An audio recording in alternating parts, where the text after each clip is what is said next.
Live Podcast.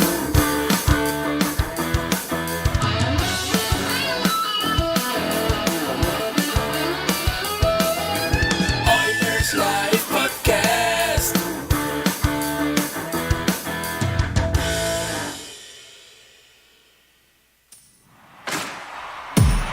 Now, get ready to talk hockey. Streaming from the Oilers Live Studio. Subscribe or follow today.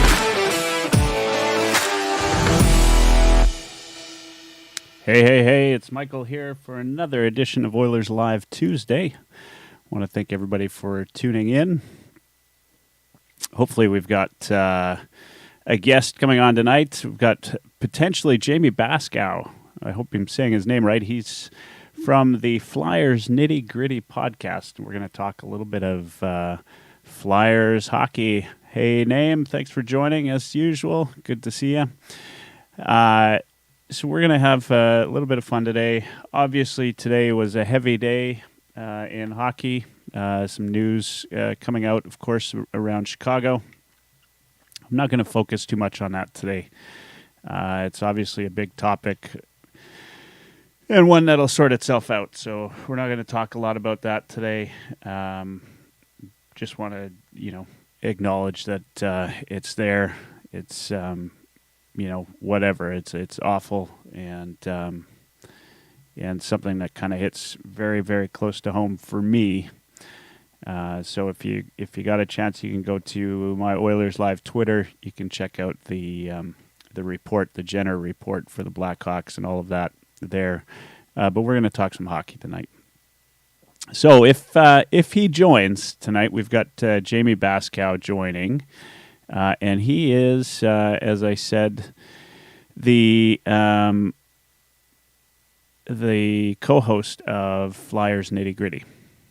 And the Flyers, we're going to play them tomorrow night in Edmonton, of course, and it's kind of an interesting. For them right now, they're sitting at the bottom of the Metropolitan Division. It's not fair because they've played 4 games. They're 2-1-1, .625 win percentage. But they're sitting at the bottom because not a lot of games have been played yet. Just like the Oilers are sitting at the top of the Pacific Division. However, they are 5-0-0 with a great start so far. Loving it.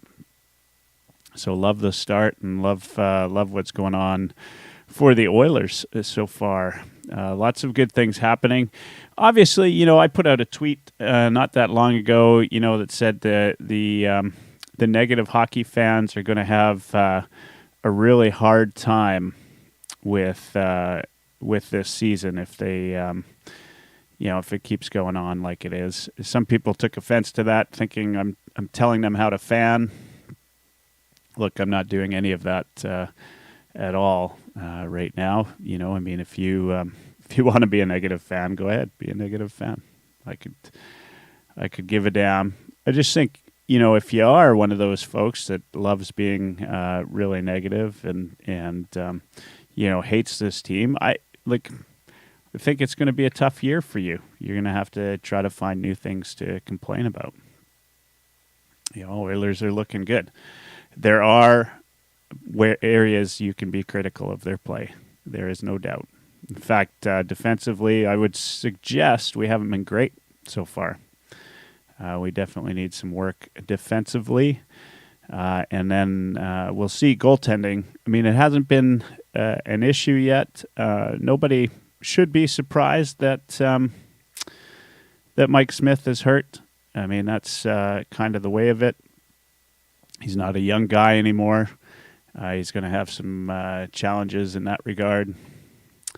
So, you shouldn't be surprised by that. Koskinen has stepped in and so far hasn't done anything terrible. He's 2-0.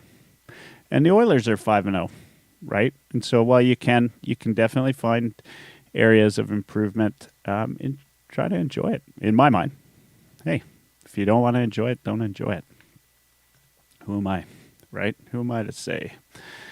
So that's kind of where I'm at with the Oilers. I think, there's here's the other challenge that we're going to have right now is this information that's come out, and I said I wouldn't talk about it, but I think I'll maybe talk a little bit about this information that's come out about the Blackhawks, and then, allegation by John Doe that a former Blackhawks player said some demeaning stuff, and also acknowledged the fact that they were aware of the sexual, I don't know if it's proven sexual assault, but anyway, the nature between Aldrich and John Doe, and a player was chasing John Doe apparently in a practice. So there's some people that are suggesting it is Duncan Keith. Hey, we don't know that yet. We don't have any idea. I don't know what more to say about that. I mean, it's, there's a lot of reasons not to love Duncan Keith. And then, if it's off ice, I mean, we know he didn't believe in the vaccine, but he went and got it. And I can't fault somebody for changing their mind. But this is an area in which we don't really have the answer right now. It could be any number of former players. It's possible he knew. It's possible he didn't. I don't really know, and I'm not. I'm not going to say. But hey, if he did know, and it was him, then he's an asshole. Plain and simple, he's an asshole. If he knew and didn't do anything with the team, then he's an asshole. But we don't know. So I'm not going to... That's how much it touches the Oilers as far as that's concerned. So outside of that, we don't know yet, and maybe we'll never know. So I'm going to leave it at that. Oilers going into this game against Philly off a long break. Anybody out there think it's going to be a problem? I'm always worried about a long break, right? I mean, you get into a game and it takes you a moment to get back. The benefit of this break, though, versus say another break, is that Philadelphia has had a very similar break. They played last they played was on Saturday against Florida, and they lost 4-2. But Philadelphia is no easy pickings, that's for sure. They've got some good players. Giroux has always been good. Couturier. Farabee's been point a game player this season, and he was certainly fun to watch before he made it to the pros. It's still fun to watch. I haven't watched a lot of Flyers games, but certainly they're a good team. I think, though, they play... I think the benefit from the Oilers' point of view is, they don't play quite the same type of offensive game that could really kill the Oilers this year. So, they're not like a big-time scoring team, right? They, total through 4 games, they've scored 18 goals, right? I guess they've had a couple of offensive outbursts in Seattle, which we won't count. That's a bit of a gimme right now. I hate to say that for my Kraken fan friends, but that's a bit of a gimme. And then Boston, they got Swayman in net. I assume Swayman played that game, so they scored 6 against Swayman, and he's still a young goalie, so we'll see. I mean, it's if the Oilers run into a high-flying offensive team, then they're in trouble. They got to outscore that. And this is so reminiscent of the Oilers of old that, a lot of fans out there that aren't Oilers fans keep suggesting that us Oilers fans hang on to the glory days. And, yeah, maybe we do. Big deal. At least we've got glory days to hang on to.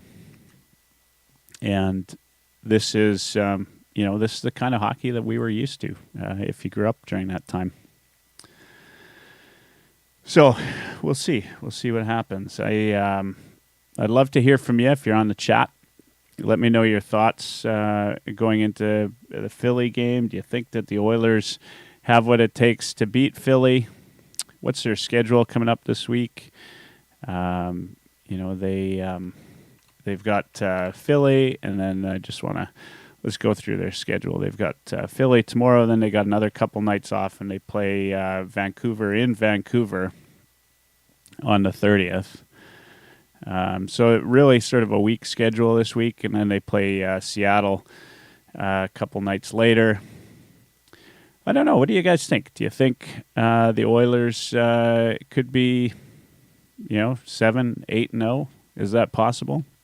It is possible, right? I think Philly, out of these teams, is probably the one that we're going to have the most trouble with. Nashville's up on the 3rd. Nashville hasn't had a strong start. The Rangers haven't had a strong start either. So, of course, it's it's a bit of a road trip to start November. That's good. I think it's all good timing. I mean, the schedule's kind of worked in our favor so far, right? The Flames, hate to say it, but they're really on fire right now. We played them early, which is good. We haven't run into a team that's I'd say been anywhere approaching where they should be. And hey, look, I mean that's that's part of having a win streak, though.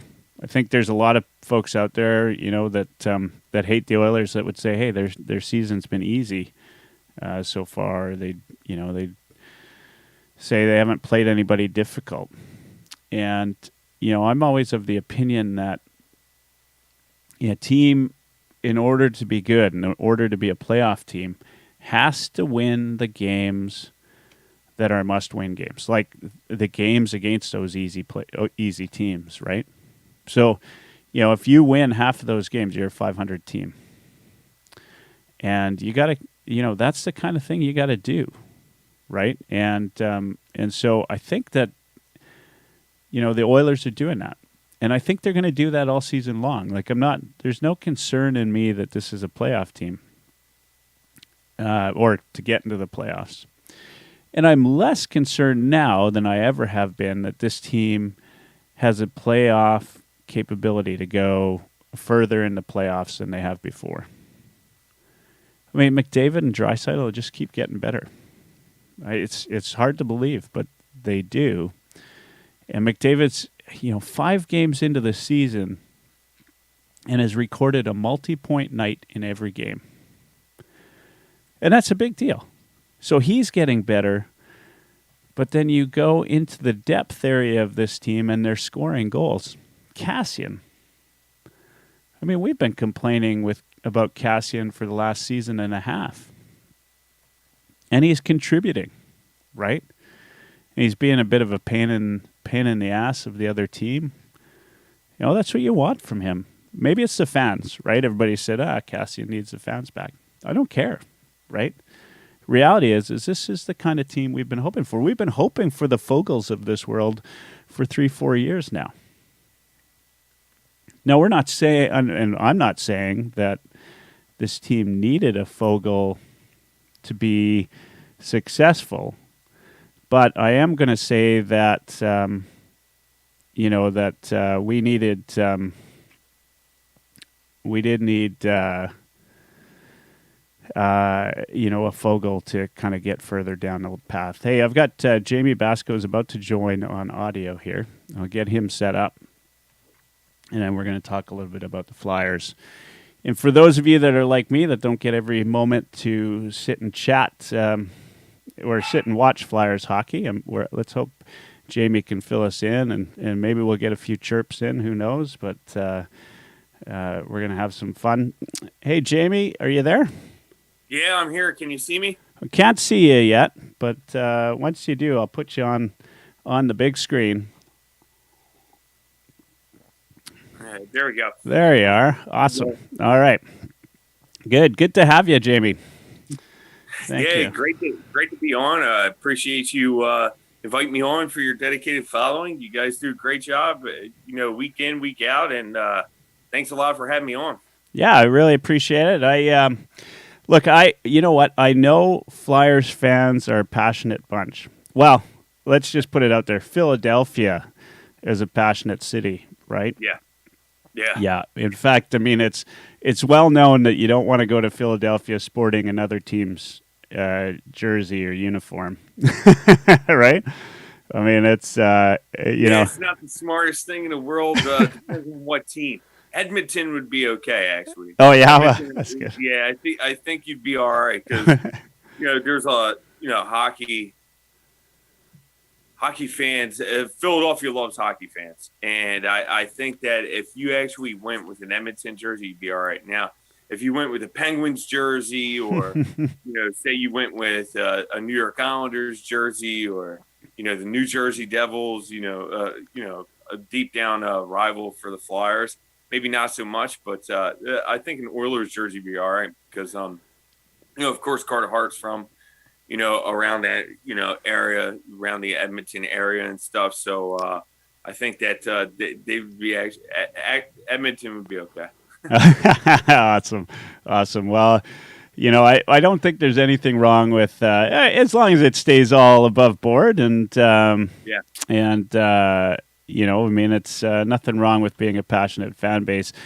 The Oilers fans are, an equally passionate fan base. They come out in droves, and it's I've been to a lot of cities to watch Oilers hockey, and there's always quite a few Oilers fans there when they're in town. And they're always loud, and for the most part, I mean, everybody stays pretty good, and there's no fights. I mean, anytime, of course, you get a little bit of beer and alcohol involved. Well, shit happens. Oh yeah, absolutely, no doubt. That's what's great about tomorrow. Finally, the Flyers and Oilers rekindle their matchup again, and it's been Carter Hart hasn't played in Edmonton since October 16th of 2019. And on that particular day, I think it left a sore taste in his mouth. I believe, and I'm going all the way back. I didn't do no research. I believe the Flyers got smoked that night, if I'm not mistaken. I don't think Carter Hart played very well at all. And that was his, coming back, to Edmonton. That was his first game that he came back to play in his hometown. He got the start because of obvious reasons, and I think that left a bad taste in his mouth. We'll see how the Flyers come out tomorrow, but the Oilers, it's great to see them rocking, and rocking. What I mean is their offense is always there. What I like how I'm a big Mike Smith fan, so I'm happy he's back. And Koskinen is that how you Koskinen? Koskinen, yeah, Koskinen. He is rocking as well. They're getting some really good goaltending, and I think that that is a big difference of this Oilers team than say last year. I think if they had the goaltending last year, they could have maybe went deep into the playoffs, and I think that's been the Achilles heel for the Oilers. It appears that goaltending is always going to keep them or B, prevent them from going deep, and this year they're getting some really good goaltending in. So I'm not surprised a Flyers fan loves a passionate goaltender in the least. You know what, Carter Hart, I love him to death. And, I've always been a Carter Hart supporter. But, goaltending has not been very kind for the Flyers by any means. But fortunately, they have a Carter Hart, and he's bouncing back, and he's off to a great start to the season as well. Yes, he's won 1-1, in 3 games played. We could look at that and say, he's given up 3 here. He was phenomenal here. He's only given up a goal or whatnot, but he's made some really – the difference of Carter Hart this year is he's made timely saves when the Flyers need it most. And they wouldn't have won their second game against the Kraken if that were the case. The Kraken really came out with force, believe it or not, against the Flyers. They came out, and for first 5 minutes, Carter Hart was tested right away with some really dandies. And fortunately, he made what I thought was a save of the year candidate, possibly early. Made that really good save with his glove, and I was like, oh, okay, he's dialed in tonight. So, yes, they won 6-1, and yes, it didn't seem like Carter Hart was one of the reasons why they won against the Seattle Kraken 6-1, but Carter Hart was the reason they won. Two grade A chance saves within the first 5 minutes kept them off the board, and if the Kraken score one of those goals, the whole game could have flipped, and the momentum would have been going to the Kraken as opposed to the Flyers. So I think what the Flyers have to do tomorrow, their biggest key is stay out of the box. Oh yeah. Saturday night, the Flyers took 7 penalties against Florida, played Florida very well. Yes, they came and they lost ultimately, but you take 7 penalties against Edmonton Oilers, I could guarantee they're potting 4. And it's just how it's going to be. They would be 4 for 7 on the power play. The Edmonton is so powerful offensive. By the way, I'm really happy at Puljujärvi's success. Yeah.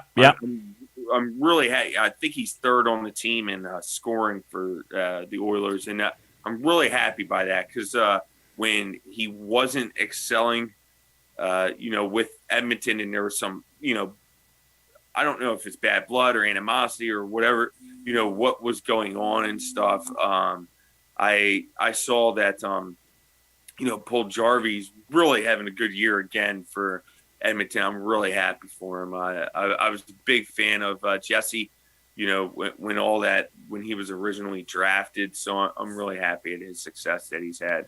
But the Flyers just have to stay out of the box, and and it's not about Connor McDavid or Leon Draisaitl. Yes, they help, but the team. When you look at it, you got Zach Hyman, and like I mentioned, you got Jesse Puljujärvi, and let's not forget that their defense as well with Darnell Nurse. They got some potent offense there, not just from Connor McDavid and Draisaitl. Yeah, no, I mean, all good points and all reasons why Oilers fans are pretty excited about the year. I'd say almost too excited. I mean, there's we always joke at Leafs fans, planning the parade early, and certainly us Oilers fans are guilty of planning the parade already after 5 in. But you know what? It's hard not to be excited after a 5-game win streak to open the season. And you got some good prospects. I think Philly will give them a good test, and you and I will disagree on who's going to win the game probably, but that's fair. And I think the Oilers have a good season or a good schedule to open up the season. I think you bring up some good points in terms of Puljujärvi and how well he's done. I think Oilers fans are just overjoyed with him, and he's a character too, right? Like he's always got a smile on his face, and the fans love him.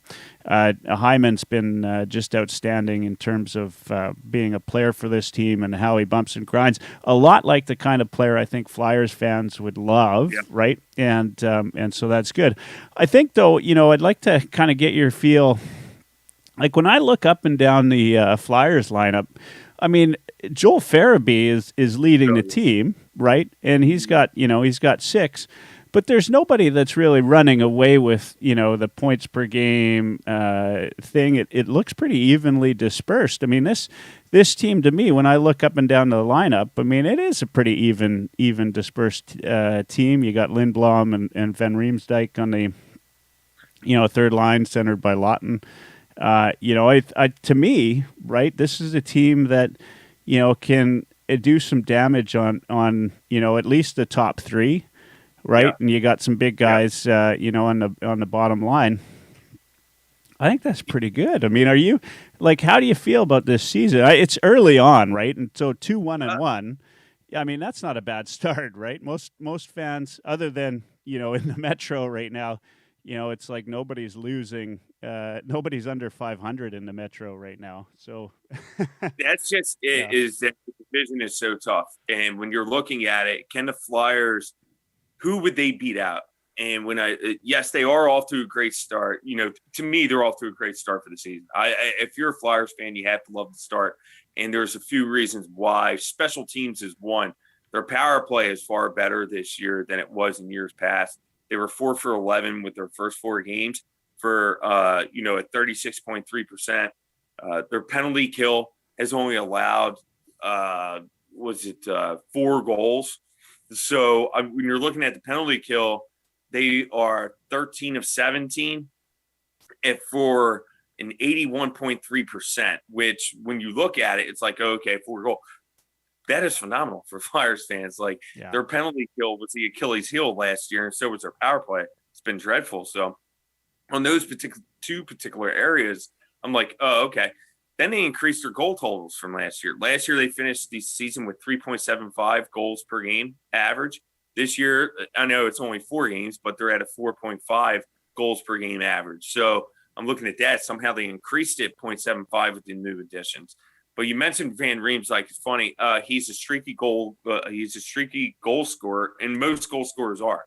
And when maybe not minus Draisaitl and McDavid, but a goal scorer typically is hot and for the first 10 games, and then they go cold for about 10 or to 12 games, and then they get hot again. But once they get hot, it's hard to get them off. And JVR is doing the things right now. He's camping himself in front of the net, which that's his bread and butter. You're seeing that on the power play. So the goals will come. I'm not concerned at all.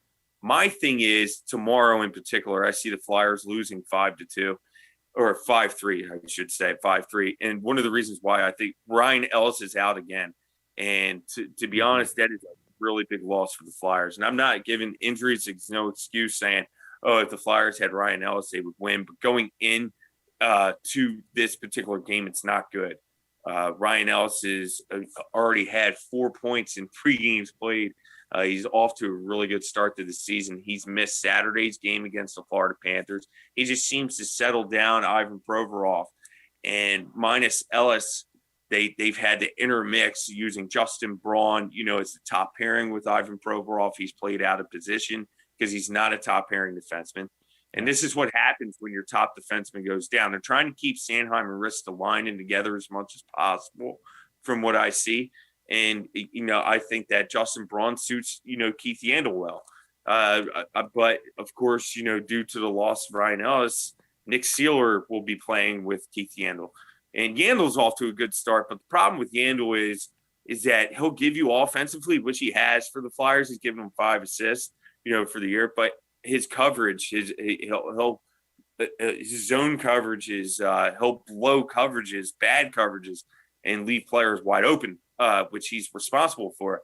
And that's sort of, you got to take the good with Gander. But off to this season, Keith Yandle, that's been overlooked because of his offensive prowess that he's had to start the season with the Flyers, that people seem to forget that he's actually blown some coverages as well.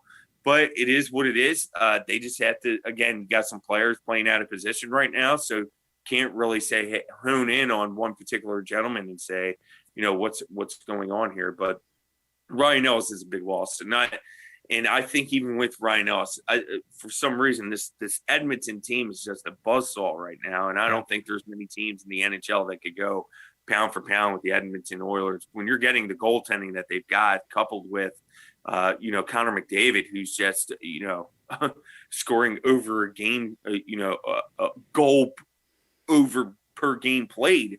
He has 6 goals in 5 games played. And I mean, it's kind of hard to stop that. And especially when Draisaitl, has 4 goals as well. So just off those 2 gentlemen alone, they're averaging 2 goals per game, they're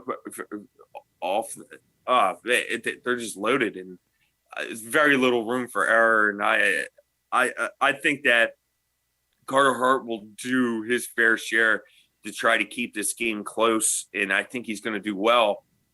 And I don't think that it'll be a goaltending problem by any means for the Flyers. I just think that Edmonton right now is a buzzsaw. I just don't – the Flyers can skate they're not the fastest skating team in the world, and that scares me against a team like the Oilers because you're throwing out line after line. It's like the Tampa Bay Lightning where you're rolling 4 lines and 4 good skating lines, and I think that's just going to overtake the Flyers and take some stupid penalties. Like NAK is one for taking dumb penalties this year again, and I think that maybe due to them being flat-footed, maybe a hold or a tripping call or something of that nature, which will be the right call. Trust me, I'm not making it no excuse. But I just think that the Flyers are going to take those ill-advised, penalties because the Oilers are a faster team than the Flyers right now. And getting back to their division, this is just what they're going to have to deal with. They're going to have to worry about staying out of the box because when you're looking at the Islanders are going to be there. I don't care who they are; they're going to be there in the end. Barry Trotz is going to get that team running. They're starting to play better hockey, more towards Islanders hockey now in these past few games than they were in the beginning of the year. Then you got the Washington Capitals that are going to be there. Penguins are always missing half their team, and they're still there. For some reason, somehow they miss Malkin and Crosby and play better. And, so they're going to be there. You got to factor them into the equation as well. And then you got the Carolina Hurricanes, who's getting some really good goaltending from Frederik Andersen. Oh, yeah, no kidding. Yeah. And he's standing on its head, and they're going to be there. They were going to be there anyway. So, those 4 teams, who can the Flyers – they have to finish within the top 4 to give themselves a shot. I just don't who are they going to, beat out of the 4 teams I just mentioned? Playoffs aren't guaranteed. It's just a very, very tough division. It's so tough. You already know top 3 make it. So you have to finish, at least the 4th, in a division. Yeah. I see maybe 5 from the Metropolitan Division could possibly, go to the playoffs with how tough their division is. Not sure, but I don't know. It's a very tough division. I'll tell you this, Jamey, you're far too realistic to be a Leafs or an Oilers fan. Yeah. So well, the Leafs are going through it, and yeah, I wasn't very high on yeah. them. I wasn't very high on them last year. And I sort of think that they overexceeded my expectations, last year because I'm going to be honest, I didn't peg them to even make the playoffs last year. I just didn't. I wasn't very high on the Leafs. They, for whatever reason, they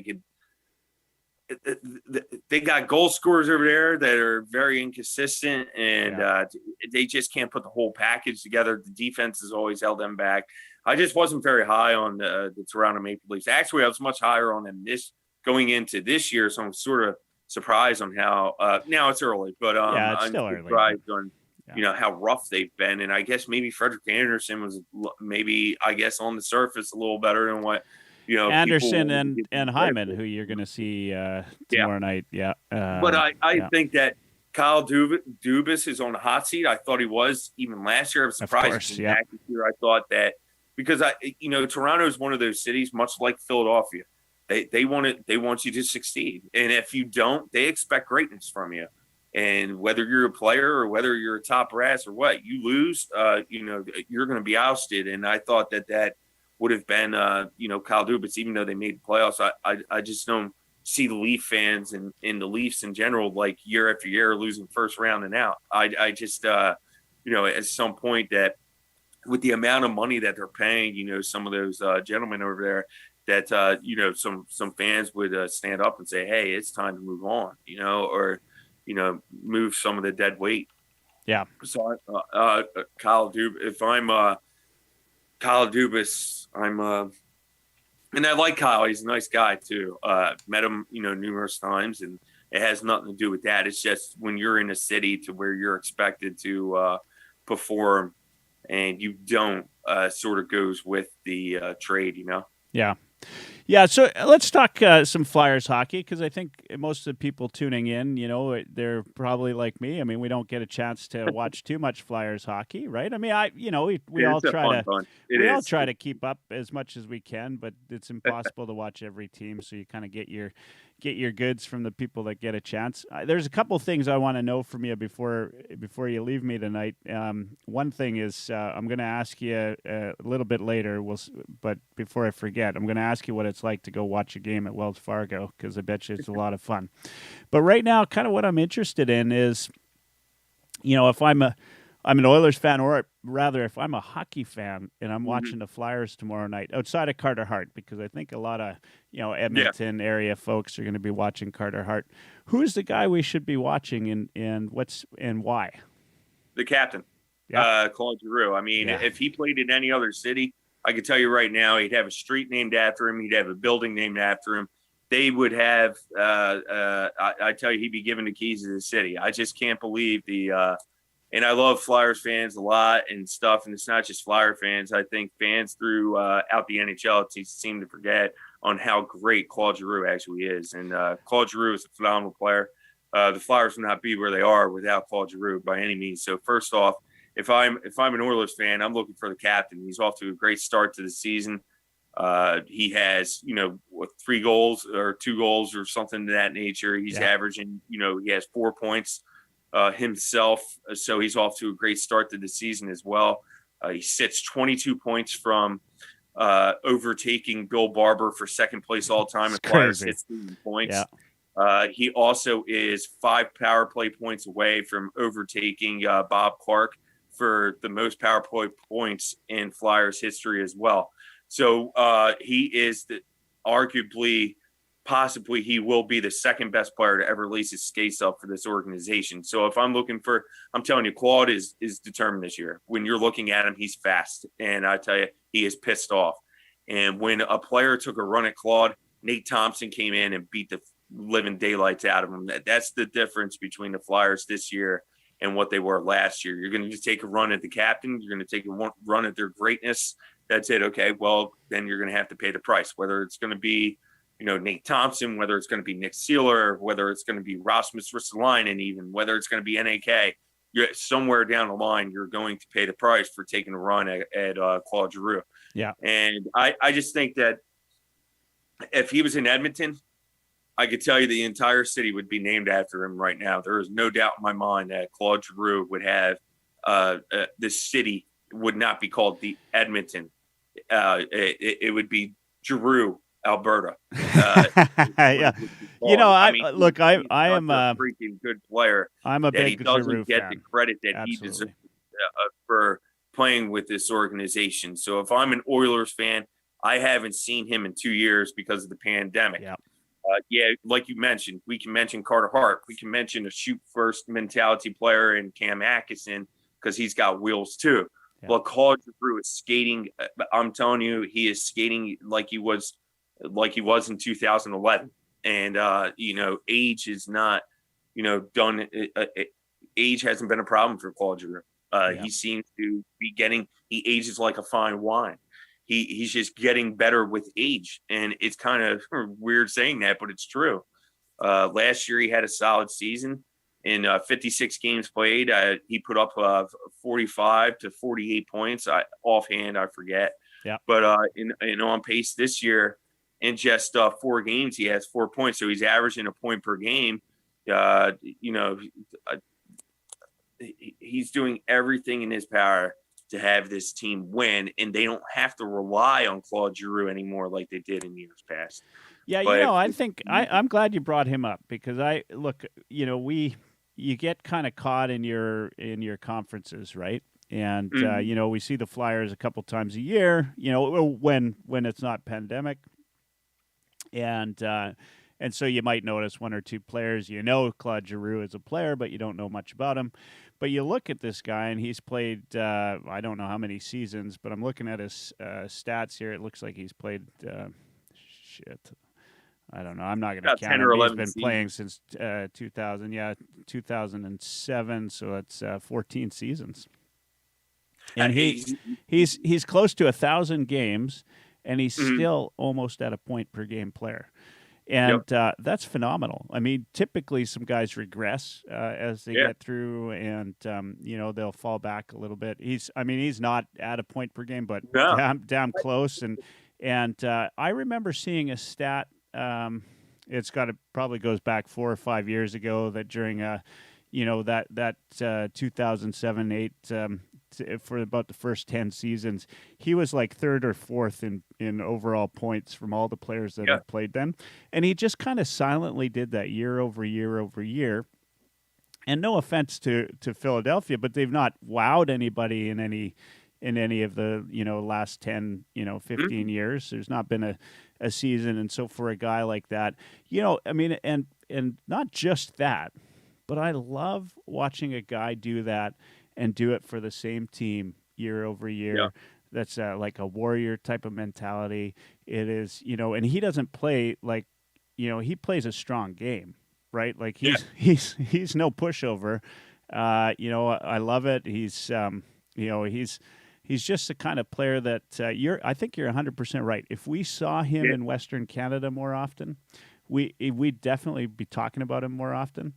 I'm a big Claude Giroux fan. It is too bad. I probably will, now that we've talked about it, have a little bit more and spend some time talking about watching him tomorrow night. For sure. He's very durable. And, that, like you mentioned, durability is a big thing, especially for a captain. You need your captain on the ice. And given his age, he's 33 years old now. So, he doesn't miss many games. And that's the thing, as players start to reach, their 30s, whether it be their, early 30s or mid 30s, they tend to miss some games here and there, or, need more maintenance days. But he doesn't even need maintenance days. He comes out, practices, and, he might miss some morning skates and stuff like that because he doesn't necessarily have to take part in the morning skates anymore, because he is one of those athletes that really knows his body, knows if he does need a morning skate, takes care of his body, takes care of how he trains and stuff. He trains so heavily in the summer, and his training regimen is obviously doing well because of his durability, that you can't knock him missing some morning skates and stuff. So, but, with that, the C comes a heavy, comes into play in Philadelphia's mind, and being that he's the captain. So if they don't win, all the problems are on, Claude Giroux. And I understand it. The first player to get, some flack is obviously Claude Giroux because of that C. So his niche is that he hasn't won a Stanley Cup. Well, my defense to that is, the Flyers haven't had goaltending since Ron Hextall. So now they have Carter Hart. So, and Ron Hextall played when President Reagan was in office. So I keep going back and forth with that. So, really? Yeah. You look at this, we're right? About some great goaltenders like Steve Mason, or something like that. We're not talking about Tuukka Rask here. We're not talking about, and they've been in a division full of great goaltenders, right? Great goaltenders, but I'm just saying the Flyers haven't had them. And that's just been the Achilles heel of Philadelphia, has always been the goaltending. And, for some reason, it always circles back, to the goaltender. And, sometimes, Claude Giroux, throughout the course of his career, really hasn't had that winger, that first shot mentality winger, I guess, with the exception for maybe Jaromir Jagr. And we could, I guess, pair, Scott Hartnell with that. Yeah. And, the only reason, you could put Scott Hartnell there is because Claude Giroux sort of made Scott Hartnell. And if it wasn't for Claude Giroux, would Hartnell have the success that he had? And Scott would probably tell you no. And, because he's such, a great player.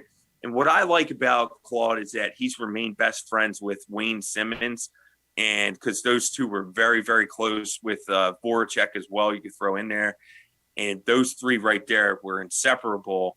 And I like that they've remained friends as well. But, he's a durable player, and that's sort of what the Flyers are going to need this year, is durability. And right now he's providing that. And another player, if you want me to, ask, who would it be, would be Sean Couturier, because Coots does everything well and sometimes doesn't need the credit to say, hey, I did it, but he sets up Claude Giroux. He sets up, Travis Konechny, and, whoever plays with Sean Couturier, they succeed.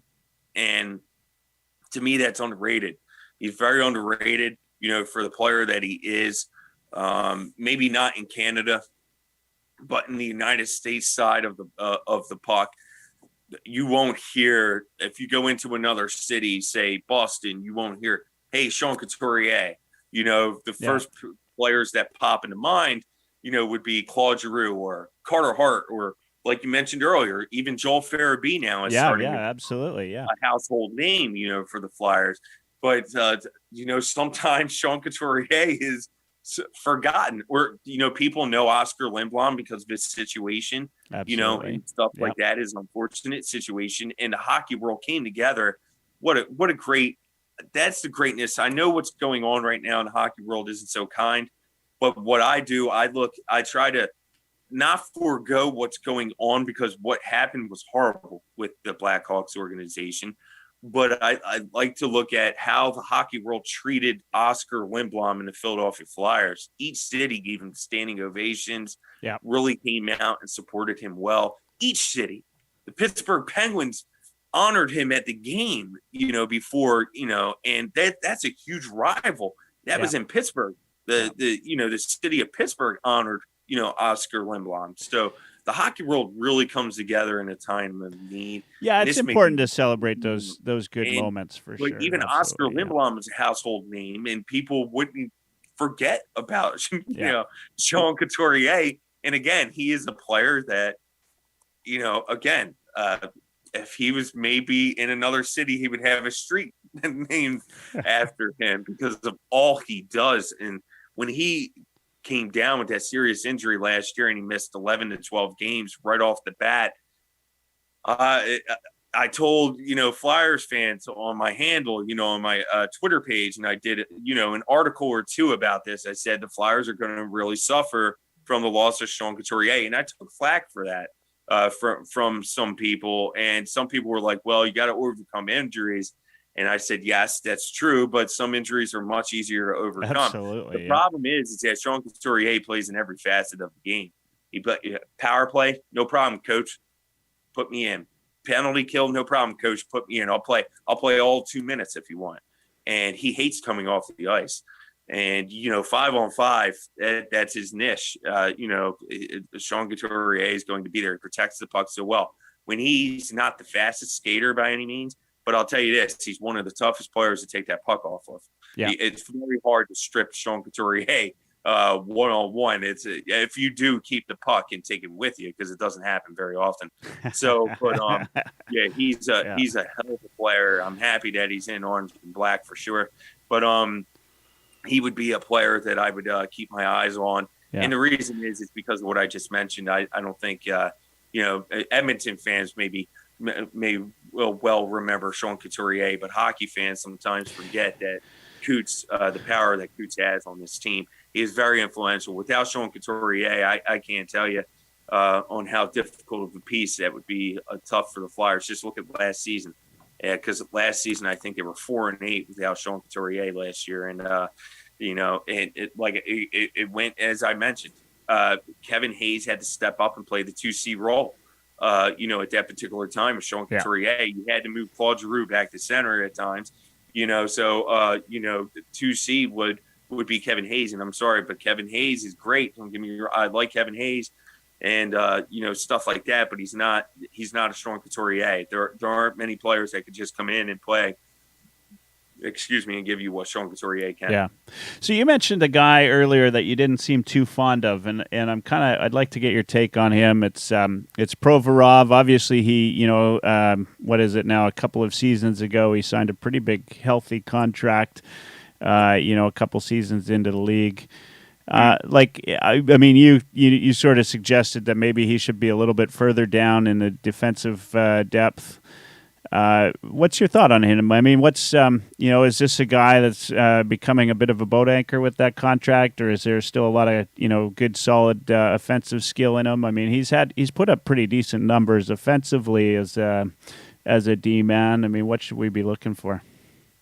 No, I'm still high on Provorov. The thing is that I would like to see a little more from him. I know he's playing, 28 to 30 minutes a night, but without without Ryan Ellis, I want to see a lot more from Provorov. I want to see him step up and take the reins and be able to play with anybody who he's paired with. And I think that is what a great, defenseman does. Is he a great defenseman? I'd say no, because I think that, as a great defenseman, you should be able to play with whomever, is your partner. And I know he hasn't been given justice, in terms of partners and stuff, but I'd like to see a little more from Provy in a sense to where, okay, I'm the guy.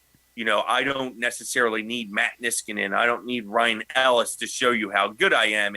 And sometimes, and I know that there aren't many defensemen that could log the minutes that Provorov has. So maybe I take that for granted. And the amount of minutes that he plays, like, for instance, the first game he played close to 31 minutes. And Ryan Ellis played 28 minutes, that game. So there aren't many Ryan Ellises that could play, and put up minutes with Provorov. And that goes to show you how good of a player Provorov is. Provorov is a good player. I just want a little more, in terms of, hey, not saying it's great that Ryan Ellis is gone, but it's okay. That it's okay. We could make do with, Ryan Ellis being out. And I'll take up, some weight here. Provorov has a very strict training regimen himself, and he doesn't ever stop training. But I think his contract is a good one.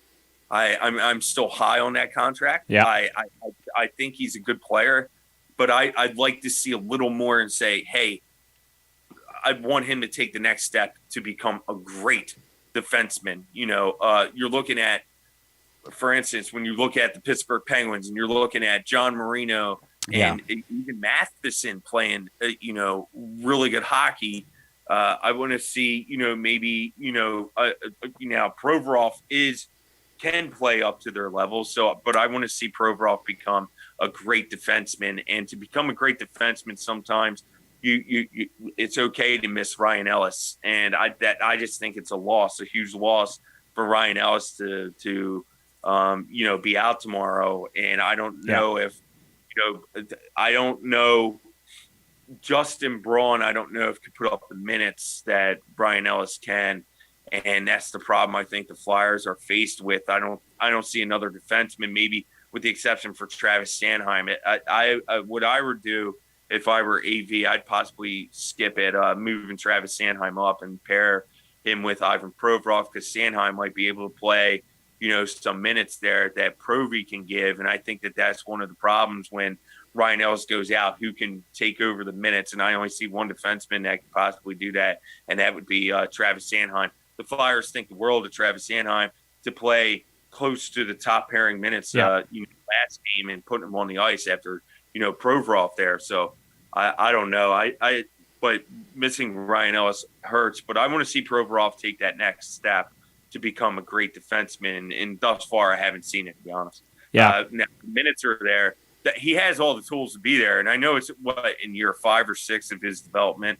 So I think, it could happen down the line, maybe with Ryan Ellis, maybe hopefully he gets there, maybe needs the mentorship and, to guide him. And Provorov is one heck of a defenseman for the Flyers, and but I want to see him become a great defenseman. Yeah, this defensive core for Philly's got a good pedigree, right? Like Ristolainen, I'm actually a pretty big fan of. I watched him when he was in Buffalo a fair bit, and Sanheim, of course, and then you've got Provorov, and I think if they can get it together and Carter Hart turns his game around as you suggested, it looks like he has.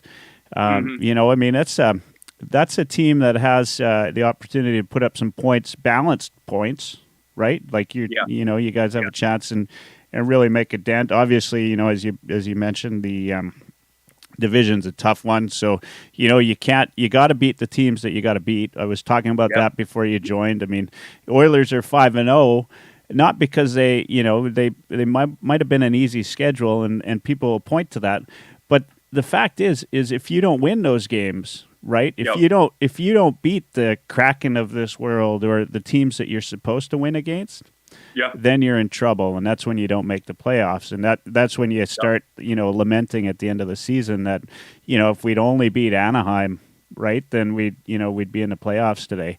And so, there's that. Yep. So I want just I've got about 5 minutes left, and we're going to call it a night. You still good for 5? Yeah. Yeah, Oh, yeah, good. absolutely. Yeah. So a couple things. One is, so I'm based in Halifax now. I've got I've been watching Dan Wire is plays here, and he actually. So I'm a Moosehead season ticket holder. You got the Mooseheads there, and so Dan Wire is one of our top players here with the Mooseheads, and he had a good camp for you guys this year. If you ever want to chat and get an idea of where he's at and what his game's at, I watch him all the time. And as I said, I'm a Moosehead season ticket holder. I'm starting a Mooseheads podcast right away, and in fact, the Mooseheads have given me some access to interview the players as well. So, oh, great! Yeah, That's so that'll be good. Yeah, and the Destroyer. Yeah. So we'll, it's going to be fun, and he's one heck of a player. I'll tell you that. Yeah, and he's what's great about him is he's a leader as well, right? Like he's on the ice, and you watch him, and he's a natural leader. He's the captain this year. He got named captain, by the way. Actually, it's funny you say that, and I think that's one of the reasons why Philly's so high on him. I think they knew what they had in him this year. And there's a reason why he was one of the last cuts, that he was given a serious shot at making that team. And the only reason I think he went back was because they didn't know I think they knew he was close to 100% healthy. Yeah. He got an injury, right, in camp? He had hip injury, and he had surgery on it. And because he missed, he took part in developmental camp, but he didn't take part in it all the way. And then he took part in rookie camp a bit, and even played in, one of the scrimmages, for rookie camp. And then it went to main training camp, and he missed actually he was on the ice for the first day, and then the second day he wasn't. So I didn't know if they were doing treatments and stuff on him. And he was able to get into a preseason game, and that showed you just how close he was to making that team. That was one of the final preseason games for him to even get a look. I think it was in preseason game number 5 is when he got a look, from Alain Vigneault. That was Alain Vigneault there. I think if AV had it his way, he would have made this team somehow. But I think somehow the cap got into the way and stuff of that nature as well. Yeah. Because I don't think they knew it. Maybe we could waive this player and send them down. It would have just done more cap, stuff than what already would have transpired. And because he had to make the team outright, but he almost made this club for a reason. And then he goes back to Halifax, and within a matter of days, he was named captain. And the night, I'll never forget it. The night he was named captain, he netted 1 goal and 4 assists. That was his first 5-point night. That's right. Yep. That was the night he was. I was there. Came out earlier that day. Yeah, exactly. They came out earlier that day, and he capped him, and he had 1 goal and 4 assists. And then this past weekend had his second point. He had a hat trick and 2 assists. Yeah. I mean, he had a hat trick, and he also registered 2 assists. So I'm like, Elliot, I'm not surprised by any means. When I've interviewed this guy, 3 or 4 times now. So, and that's, then taking part, that's aside from training camp. Yeah. And then taking part in training camp. And I asked him a question about Elliot, being named the Destroyer, and he laughed. He's just giddy. He does whatever it takes to win. And he flat out told us all that during one of his interviews following the preseason game. That was his first fight. That preseason game, apparently that was his first career fight. That's what he told us. And he said, I just wanted to show that I will do anything in my power to win. Yeah. I want to show my teammates I'm here to battle for them. And then he goes back to Halifax. And within that, I think it was the 5-point night, he registered his second fight. And I'm like, man, is this what the Flyers told him to do?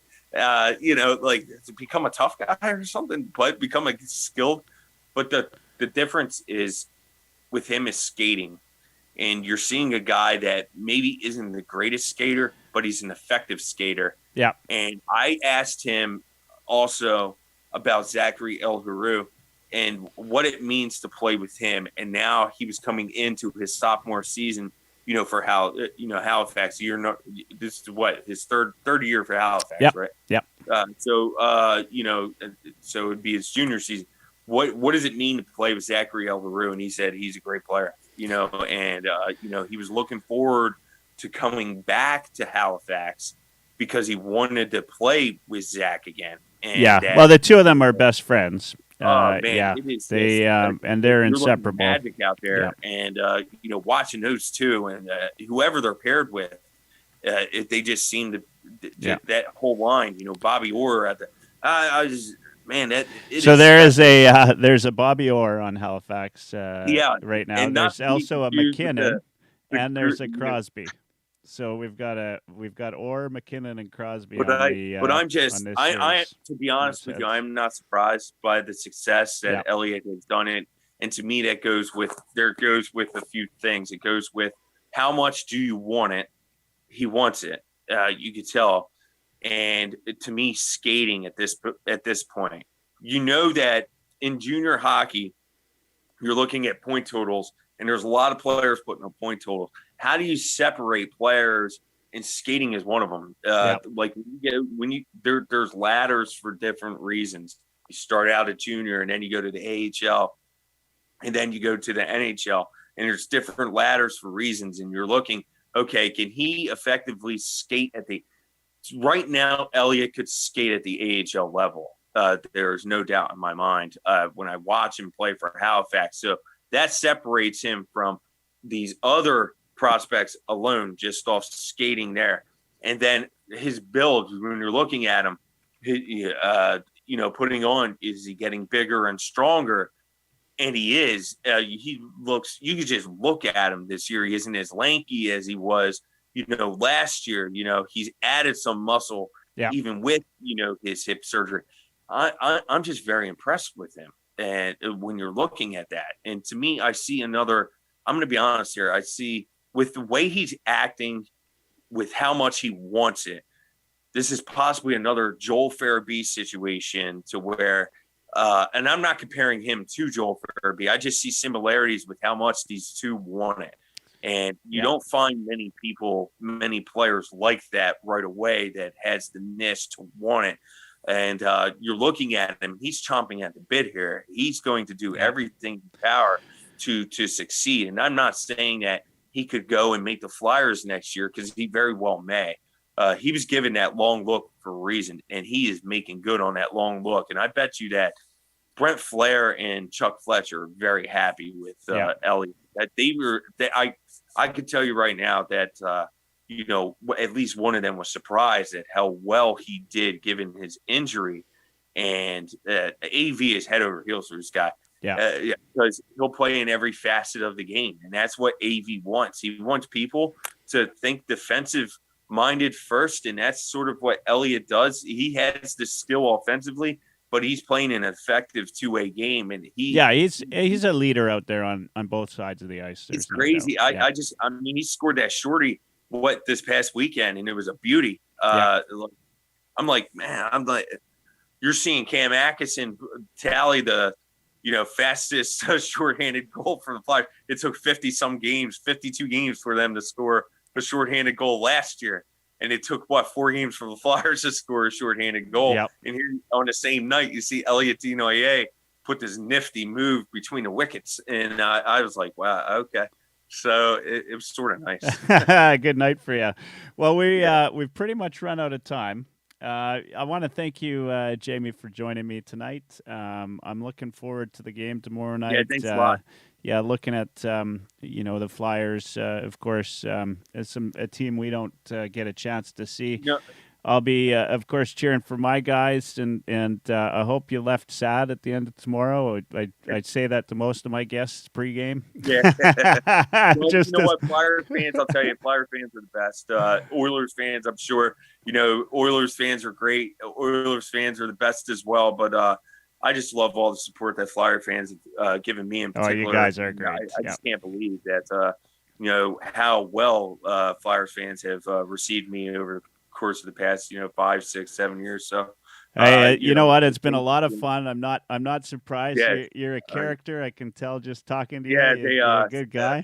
Jamey, I have this thing where I let my my guests have the last word at the end of every episode, and when as soon as you say good night, I stop the stream. So I'm going to let you have the last word, and then I'll ask you if you don't mind staying on for about 2 minutes after the closing credits, and so I can have a chat with you. Just be patient. But the last word is all yours. I'm not going to say anything. You go ahead. This Flyers team is fun. They're much different from last year in particular. They stick up for one another, and that's something that Oilers fans are going to watch tomorrow night. If you take a run at the captain, be able to pay the price. And, the Kraken found that out last Monday. This team just is different because of their special teams. This season, there's just a different aura surrounding the Philadelphia Flyers. Are they a great team? No. Are they the best team in hockey? More than likely, probably not. But I can tell you that it's going to be a battle tomorrow night against the Edmonton Oilers, and it's going to be a fun one. And Canadian fans, you guys are great. You men and women, you stick with your team through thick and thin, much like Flyers fans, and it sort of resonates with us as well, because the Flyers have done some bad era, hockey here. But with Carter Hart, they're going to ride and die. And I just think Carter Hart is a special goaltender, and he's going to rebound this year, and he's off to a great start.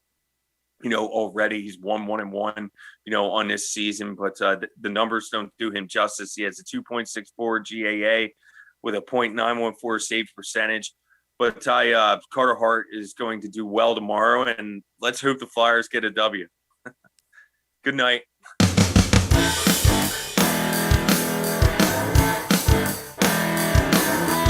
Oilers Live.